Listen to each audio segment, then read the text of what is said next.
Olá pessoal, tudo bem? Estamos aí novamente no nosso tempo de celebração juntos e podendo adorar a Deus e tendo um tempo com a palavra.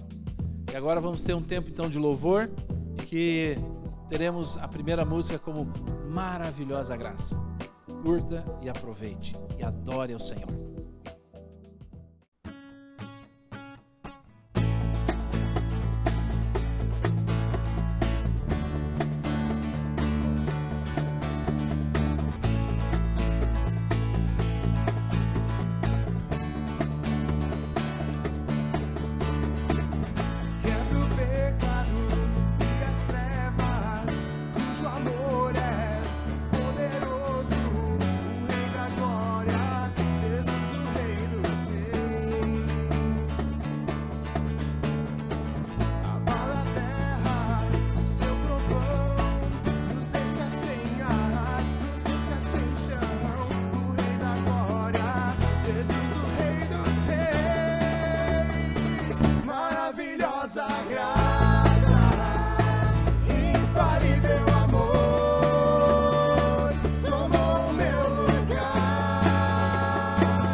O amor maior que alguém pode conhecer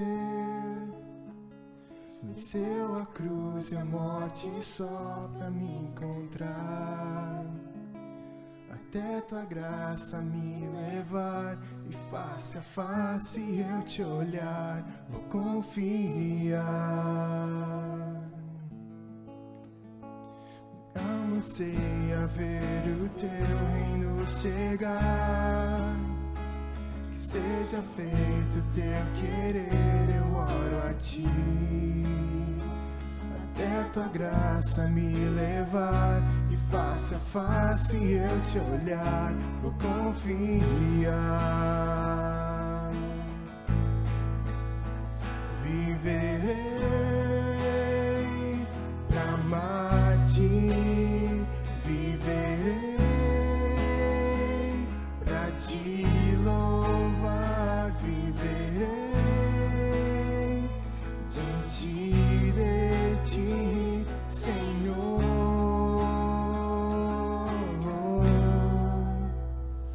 Tu és a voz que fez o mundo existir, és o sussurro que fala ao meu coração, até tua graça me levar e face a face eu te olhar, vou confiar. Viverei pra amar-te, viverei pra te louvar, viverei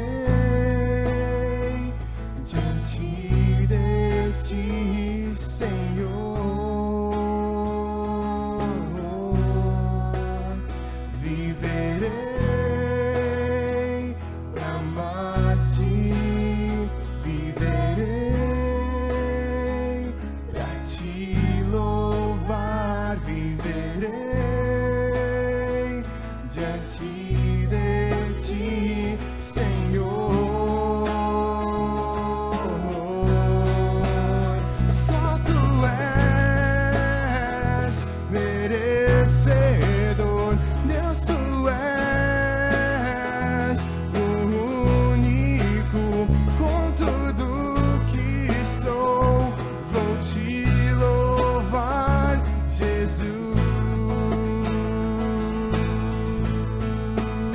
Só tu és merecedor, Deus, tu és o único, com tudo que sou, vou te louvar, Jesus. Viverei pra amar-te, viverei pra te louvar, viverei diante de ti, Senhor. Viverei pra amar-te, viverei pra te louvar, viverei diante de ti, Senhor.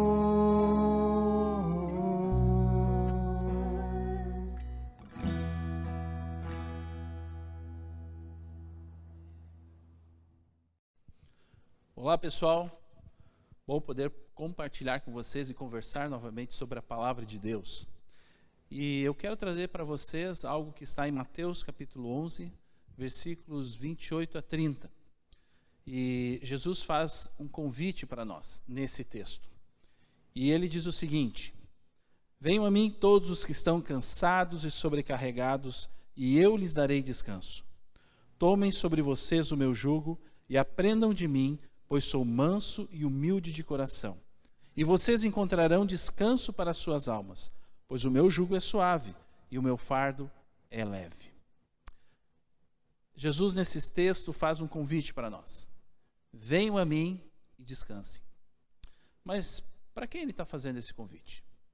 Esse convite é feito para todas as pessoas, mas principalmente aquelas que estão se sentindo cansadas e sobrecarregadas. Aquelas que reconhecem que precisam de ajuda. Aquelas que reconhecem que estão sozinhas, que não têm mais para onde ir. Mas Jesus entende sobre cansaço e se sentir sobrecarregado? Certamente. Porque Jesus viveu a mesma vida que nós vivemos. Jesus enfrentou as mesmas dificuldades, as mesmas lutas de vida que nós também passamos. Ele foi rejeitado, ele foi hostilizado, ele passou por dificuldades de relacionamento, ele passou por muito estresse na sua vida. Mas isso nunca mudou a pessoa dele. Nunca mudou a maneira de ele viver, nunca mudou a maneira de ele ser. Talvez alguns vão dizer, mas ele era Deus. E aí nós temos que nos lembrar daquilo que fala em Filipenses, que ele não considerou que o ser igual a Deus era algo a que ele deveria se apegar, mas esvaziou-se a si mesmo, vindo a ser servo. Ou seja, ele abriu mão dos poderes de Deus, da onipresença, da onisciência, da onipotência. Ele veio como um ser humano. Ele era um humano como qualquer um de nós. Claro que sem o pecado. E assim, 100% ligado a Deus pelo Espírito Santo. Muitas vezes nós mudamos diante de muita tensão. Nós mudamos diante de muito estresse, de muita pressão. Nós ficamos mais irritados, mais impacientes. Nós ficamos irados, às vezes sarcásticos, amargurados, descrentes de tudo. Todos nós enfrentamos dificuldades, desafios, dores e frustrações. Mas Jesus, apesar de tudo isso que ele viveu, como nós vivemos, ele não mudava, mesmo diante das pressões da vida. Sim, Jesus sabia o que era se sentir cansado e sobrecarregado. Agora, algo importante que a gente tem que entender é que Jesus aqui não está falando sobre questões externas da vida. Estar descansado nas funções da vida. Mas sim, ele está falando do nosso ser interior. Aquilo que está lá no dentro da nossa alma. O nosso mundo interior. O descanso para a nossa alma que ele deseja. Lá onde estão os nossos pensamentos, os nossos sentimentos, as nossas emoções. E ele quer dar descanso para isso. Mas, então, o que Jesus está querendo dizer sobre nos sentirmos cansados e sobrecarregados? O que significa cansado e sobrecarregado? Talvez aqueles que estão cansados de lutarem consigo mesmo, através das suas atitudes erradas, através da sua maneira de viver que prejudica a sua vida, mas também prejudica a vida de outras pessoas. Aqueles que estão cansados de lutarem para preencher um vazio, aquele sentimento interior que não sabe bem o que é, mas sabe que falta alguma coisa. Nos vídeos anteriores nós temos falado muito sobre isso, sobre como Deus deseja preencher esse vazio que tu tem. Vai lá e assiste. Também aqueles que estão sobrecarregados de frustrações, de decepções, de tristezas, de feridas, de amarguras da vida. De relacionamentos frustrados, planos que não aconteceram, sonhos que não aconteceram, tristezas por perdas significativas nas suas vidas. Pessoas que talvez prejudicaram a tua vida e a partir dali muitas coisas ruins aconteceram contigo. Situações em que nós nos lembramos, mesmo que aconteceram há muito tempo passado, mas quando nós nos lembramos dela, causa uma dor profunda dentro de nós, causa uma dor emocional dentro de nós. E talvez outras coisas que vêm à tua lembrança, que são cansaço e se sentir sobrecarregado. E em tudo isso, Jesus diz, venham a mim. Venham a mim porque eu sei o que vocês estão vivendo.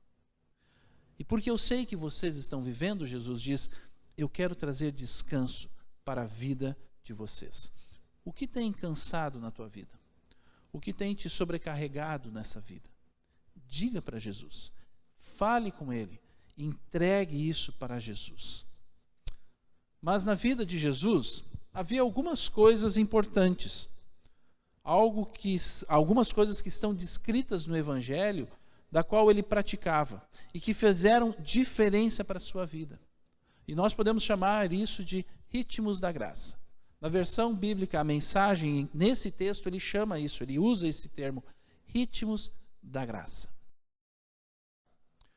Ritmos da graça. Eu quero chamar a atenção de duas coisas que fizeram toda a diferença para Jesus. E isso eu tirei de um livro chamado Guarda Tua Alma, de John Ortberg. Duas coisas que fizeram a diferença para que Jesus pudesse administrar o seu cansaço e esse sentimento de se sentir sobrecarregado na sua vida interior. A primeira delas é a graça da aceitação. Jesus foi amado por Maria, sua mãe. Jesus foi amado por José, o seu pai terreno. Jesus foi protegido, foi cuidado por eles. Mas antes de Jesus iniciar o seu ministério, Jesus foi até o Jordão, onde João Batista estava, e foi batizado por João Batista. Quando ele sai da água, o Espírito Santo vem em forma de pomba e pousa sobre Jesus.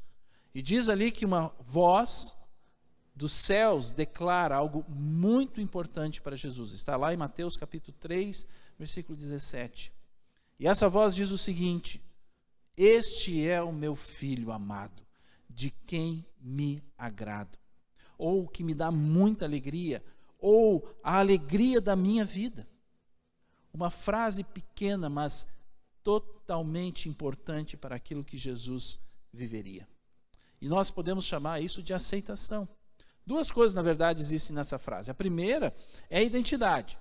Este é o meu filho amado. Romanos 8 vai declarar que o Espírito Santo de Deus testemunha ao nosso espírito que nós somos filhos de Deus. E por sermos filhos, somos herdeiros e co-herdeiros com Cristo Jesus. Então, há uma identidade. Mas também há a aceitação. Deus declarando que este filho amado o agrada, como ele é. Me dá muita alegria. E o importante disso é que isso está totalmente separado de qualquer coisa que Jesus tenha feito, qualquer desempenho que Jesus tenha feito. Ele ainda não começou o seu ministério. Ele ainda está no início de tudo. Ele não pregou as boas novas do reino. Ele não curou, ele não libertou ainda. E esta aceitação de Deus é antes de qualquer coisa. Não está baseado no mundo exterior de Jesus. Não está baseado naquilo que ele fez. É graça de Deus. É dada pela graça de Deus. Muito diferente da maneira que nós vivemos, da maneira que nós cremos, em que nós buscamos no nosso mundo interior, no nosso desempenho, naquilo que nós fizemos, nas nossas funções, a aceitação das pessoas. E quando isso não acontece, causa frustração, causa cansaço e nos sentimos sobrecarregados. E Jesus ouviu isso novamente no fim do seu ministério. 3 anos depois, ele ouve essa mesma afirmação de Deus. Quando Jesus está no Monte da Transfiguração, e de um lado Moisés, do outro lado de Elias, e uma voz do céu declara isso novamente, a mesma frase: este é o meu filho amado, de quem me agrado. Jesus, apesar de ser rejeitado, de ter a rejeição das pessoas, de ter as dores da vida, os sofrimentos, o estresse, ele sabia quem ele era. Aceito, amado pelo Pai. Ele era o Filho de Deus. E por isso ele podia dizer, como está descrito aqui nesse texto, que o jugo é suave, que o fardo é leve, que está descrito no versículo 28. Porque ele sabia que ele não precisava lutar, fazer, acontecer, mostrar o quanto ele era capaz para ser aceito. Ele sabia que ele era amado pelo Pai. Ele era aceito pelo Pai, como ele era, Filho de Deus. E mesmo com o mundo caindo sobre a sua cabeça, ele podia dizer que o jugo é suave e o fardo é leve. Porque o que conduzia a sua vida não era o mundo exterior, mas sim o mundo interior, a sua alma, e o quanto ele sabia e o quanto ele poderia confiar e descansar no Pai. O mundo, o pecado, deseja que a gente só fique pensando em coisas, nas preocupações, nas distrações da vida, nas decisões, nas atividades que nos levam a ocupar essa mente totalmente com essas coisas. E onde isso está ocupando totalmente a nossa mente, não tem lugar para os pensamentos de Deus. não tem lugar para nós lembrarmos de Deus, de quem Ele é, ou de entendermos e compreendermos que Ele sim nos aceita como nós somos. E isso é graça de Deus, o ritmo da graça. Tu é aceito por Deus como tu é. E em Jesus Cristo, tu é filho de Deus. E essa é a aceitação plena, total. Se tu não sente isso, peça para Ele. Clame a Ele. Isso é muito importante para a tua vida. A outra questão sobre os ritmos da graça que Jesus vivia, nós podemos chamar de a graça da sustentação. Ou seja, práticas que Jesus teve que permitiram que a graça de Deus atingisse ele, continuasse na sua vida, enchendo a sua vida, mas também permitia que isso fosse transmitido a outras pessoas. Algo que nós precisamos entender e compreender nisso é que as coisas não são automáticas. Há um processo que vai acontecendo na nossa vida, que nós chamamos de santificação. E também essas ideias que eu falo aqui saíram desse livro, Guarda Tua Alma, de John Ortberg. Coisas que Jesus praticou sistematicamente, que apareceram nos evangelhos, para receber então essa graça e também transmitir essa graça. A primeira coisa é a oração. Nós vemos Jesus várias vezes orando espontaneamente, fazendo orações de louvor diante de uma situação que ele ficava exultante. Também vemos Jesus orando de uma forma coletiva com os seus discípulos, com as pessoas. Mas também, muitas vezes, ele orava sozinho. Ele se distanciava de todos. E ele e o Pai conversavam. Algo que nós, como filhos de Deus, também deveríamos praticar. E que muitas vezes não fazemos. Por que nós não nos afastamos de tudo e passamos um tempo significativo, só nós e o Pai? Algo importante a pensar. Também ele tinha na sua mente as Escrituras Sagradas. Aquilo que era conhecido como a Bíblia daquele tempo. Ele conhecia porque ele lia as Escrituras. Ele conhecia essas Escrituras. E essas Escrituras guardadas na sua mente faziam uma diferença para quando ele declarava o Evangelho, para quando ele ensinava na sinagoga. Também a adoração ao Pai. Algo sistemático. Ele reconhecia Deus e declarava isso para as pessoas. Também ele teve amigos íntimos, algo importante sobre isso. Ele teve amigos íntimos, os discípulos, os 12 discípulos, da qual ele convivia muito na sua vida. E não só convivia, ele compartilhava da sua vida. E ele não só chamava eles de discípulos, mas ele chamava de amigos, algo que estava profundamente ligado à sua alma. Também ele demonstrava apreciação pela natureza de Deus. Olhem os lírios de campo, olhem como são belos, olhem como são bonitos. Ele também fez longas caminhadas. Interessante isso. Claro, os meios de transporte da época não eram muitos, e o caminhar era um dos mais significativos. Mas o cuidar do corpo, o exercício físico, também faz diferença. E algo muito interessante, que é descrito na palavra de Deus várias vezes, o quanto Jesus apreciava estar em festas com pessoas que não eram religiosas. E até isso resultou em fofocas, que Jesus era chamado como um comilão, como um beberrão, como aquele que era amigo de gente que não prestava muito aos olhos dos judeus, mas na qual Jesus poderia, ali naquele lugar, demonstrar a graça de Deus para com essas pessoas. Essas práticas sustentavam a sua vida interior.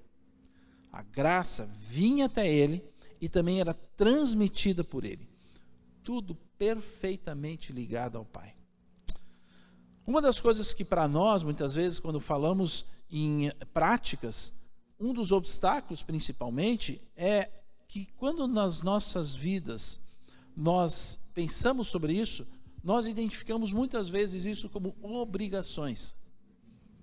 E por ser obrigação, que nós vamos ter que praticar aquilo, quando nós vamos fazendo, aquilo começa a desanimar, aquilo começa a cansar. Quando isso acontece, nós tentamos ainda por meios humanos, nós mesmos, mostrarmos ainda o quanto nós somos fortes, o quanto nós somos confiantes, o quanto nós decidimos as coisas por nós mesmos, mas nos perdemos, porque o nosso foco está errado. O nosso foco está ainda no exterior, em querer mostrar quem nós somos. E para Jesus, isso não é o mais importante. Para Jesus, o mais importante é a nossa vida interior, a nossa alma. Assim, começo internamente a ficar cansado. Eu começo a ficar sobrecarregado vivendo desta forma. Não um cansaço físico, mas algo que começa a me dar um sentimento de angústia, um esgotamento, pensamentos negativos e outras coisas ruins. O ruim disso é que muitas vezes as pessoas tentam mascarar essas coisas com remédios que escondem a verdadeira necessidade. As práticas que permitem que a graça de Deus continue enchendo a nossa vida. E aqui uma lista de alguns indicadores de cansaço para nós, que nos trazem fadiga. Perceber estas coisas é importante para que a gente possa corrigir o nosso foco. Uma delas é começar a se sentir muito incomodado, mais do que deveria. Uma irritação muito grande, além do normal. Também dificuldades para tomar decisões. Decisões simples, pequenas, mas que a pessoa, por estar esgotada emocionalmente na sua alma, longe de Deus, começa a ter muitas dificuldades para isso. Desejos descontrolados que levam a querer comer, beber, gastar sem controle e em excesso, muito além do normal, compulsivamente. Dificuldades para discernir o certo e o errado, confusão. Também nos sentirmos com muito medo de tudo, nos acovardando de decisões que têm que ser tomadas na vida, e pelo medo que toma, o medo que toma conta da nossa alma, da nossa vida, não tomamos as decisões que precisam ser tomadas. É interessante notar que os discípulos, quando Jesus foi preso e crucificado, tiveram muito medo. Ficaram apavorados, como nós já conversamos sobre isso. E fugiram. Mas a mesma coisa é interessante notar que logo depois, este medo foi embora das suas vidas, a ponto de terem a coragem de sacrificarem as suas vidas por Jesus. O mundo externo deles mudou? Não. A mesma perseguição que Jesus enfrentou, eles também enfrentaram. A mesma morte que Jesus enfrentou, eles também enfrentaram. Mas o que mudou foi o seu mundo interior, as suas vidas internas, as suas almas. Eles entenderam e compreenderam deste ritmo da graça para as suas vidas. Nós não precisamos de muito para essas práticas. São coisas muito simples, coisas que podemos viver e praticar no nosso dia a dia. Coisas que nos ajudam a sustentar a nossa vida interior, a nossa alma. Para nós não nos sentirmos cansados e sobrecarregados. Por isso, sabemos que somos aceitos pelo Pai, como nós somos, é muito importante. Além disso, em Cristo Jesus, nós somos filhos de Deus. E praticarmos a oração, a leitura da palavra, a adoração, a apreciação pelas coisas, ter amigos íntimos e festejar com as pessoas. Concluindo, por isso, Jesus convida, Jesus declara para todos nós: venham a mim e descansem. Por isso, ele pode dizer para nós que o jugo é suave e que o fardo é leve. Mesmo que as situações da nossa vida externa não sejam fáceis. Mas precisamos olhar para Jesus. Não olhar para trás, não olhar para os lados, mas para frente, para Jesus. Porque Ele quer nos ajudar a entender isso. Ele quer nos ajudar a viver a vida que Ele também viveu. Ligados totalmente ao Pai. Tendo a nossa alma descansada, porque sabemos que somos aceitos por Ele. E vivemos praticando aquilo que sustentará a vida de Deus em nós. Por isso, Ele pode dizer: venham a mim e descansem. Vamos orar? Senhor, nós agradecemos pela Tua palavra, agradecemos porque ela fala aos nossos corações. E especificamente queremos agradecer porque nós somos aceitos por Ti como nós somos, independente do que fizermos. Obrigado por esse derramar do Teu amor e da Tua graça sobre as nossas vidas. E que nós possamos ser fiéis a isso. Que nós possamos praticar as coisas que nos ajudam a entender e a viver, a sustentar esta vida em nós. Possamos ter esse tempo de oração, de adoração, de leitura da palavra, de viver com os amigos, de festejar. Coisas que o Senhor deseja também para nós. Nós queremos que o Senhor nos abençoe assim. Em momentos que vivemos com pressões, com dúvidas, com medos, nós possamos olhar para Ti. Senhor Jesus, nós olhemos para Ti e possamos confiar e acreditar que aquilo que o Senhor tem para nós podemos descansar em Ti. Que a gente aceite o convite que o Senhor faz para nós. Venham a mim e descansem. Colocamos tudo isso diante de Ti, em nome do Senhor Jesus Cristo. Amém, Senhor Jesus.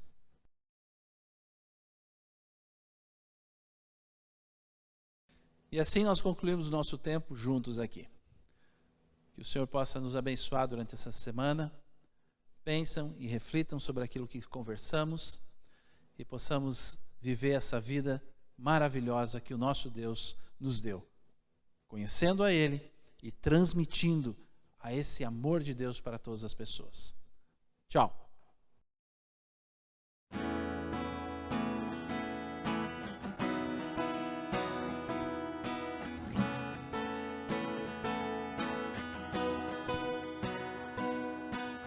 Se Ele não tivesse amado como Ele amou, se não tivesse se entregado como se entregou, se não tivesse caminhado a trilha que andou, não haveria outra chance para quem errou. Se Cristo não tivesse dado o exemplo que Ele deu e não tivesse dado a outra face, e se tivesse desistido antes de morrer, não haveria nova vida para quem nele crer. Veja o corpo pendurado, veja o amor crucificado, mas além da cruz. Se Ele não tivesse amado como Ele amou, se não tivesse se entregado como se entregou, se não tivesse caminhado a trilha que andou, não haveria outra chance para quem errou. Se Cristo não tivesse dado o exemplo que Ele deu e não tivesse dado a outra face, e se tivesse desistido antes de morrer, não haveria nova vida para quem nele crer. Veja o corpo pendurado, veja o amor crucificado, mas além da cruz ressuscitou. Veja o corpo pendurado, veja o amor crucificado, mas além da cruz ressuscitou.